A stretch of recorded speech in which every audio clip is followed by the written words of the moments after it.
সকালবেলা ঘুম থেকে উঠেই আমি তো পুরো অবাক। বিয়ের আর এক সপ্তাহ বাকি, তার মধ্যে এই দেখো প্যান্ডেলের বাঁশগুলো ফেলে রেখে গেছে। আজকে থেকেই কাজ শুরু হবে। হাই এভরিওয়ান, আমি সরস্বতী আর একটি নতুন ভিডিও তোমাদের সবাইকে স্বাগত জানাই। দুদিন পরে চলো তোমাদের প্যান্ডেলটা একটু ঘুরে দেখাই। প্যান্ডেলটা কিন্তু বাঁশ পোতা হয়ে গেছে, কাপড় টানানো হয়নি। বিয়ের 2-3 দিন আগে সে কাপড় টানিয়ে দেবে। সকাল সকাল মা ঝড় বৃষ্টির মধ্যে বেরিয়ে গেল নিমন্ত্রণ করতে। পরের দিন সকালে দেখলাম একটু রোদ্দুর দিয়েছে। আজকে আমার দিদিদের আসার কথা ছিল, ওরা দেখো সকাল সকাল চলে এসেছে। আর আমার দিদিদের জন্য আমার মা কী রান্না করছে সেটা তো তোমাদের একবার দেখাতেই হবে। এদিকে দেখো মাছ রান্না করছে, কচুর শাক দিয়ে মাছের মাথা দিয়ে ঘন্ট করবে। রাতের বেলায় মুষলধারে বৃষ্টি। এইদিকে আমরা এসেছিলাম কৃষ্ণনগর। আর আমি যেহেতু কৃষ্ণনগরেই বেশিরভাগ সময় কাটাই, এর জন্য বাড়িতে আর ফিরতে পারছি না। কিভাবে ফিরবো বুঝতেই পারছিলাম না। বৃষ্টি কমার পরে বাড়িতে চলে গেলাম।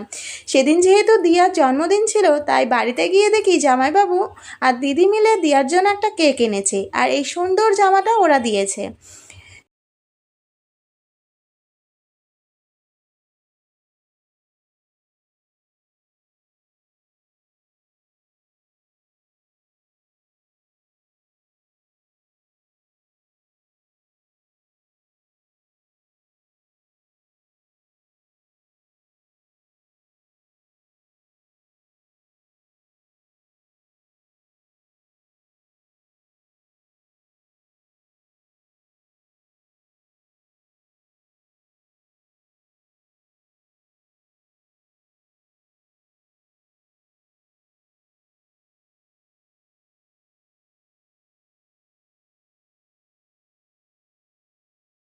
রাতে তো মুষলধারে বৃষ্টি হচ্ছিল, তারপরের দিন সকালবেলায় ওয়েদারটা একটু ভালো দেখে আমরা বেরিয়ে পড়লাম গঙ্গা স্নান করতে।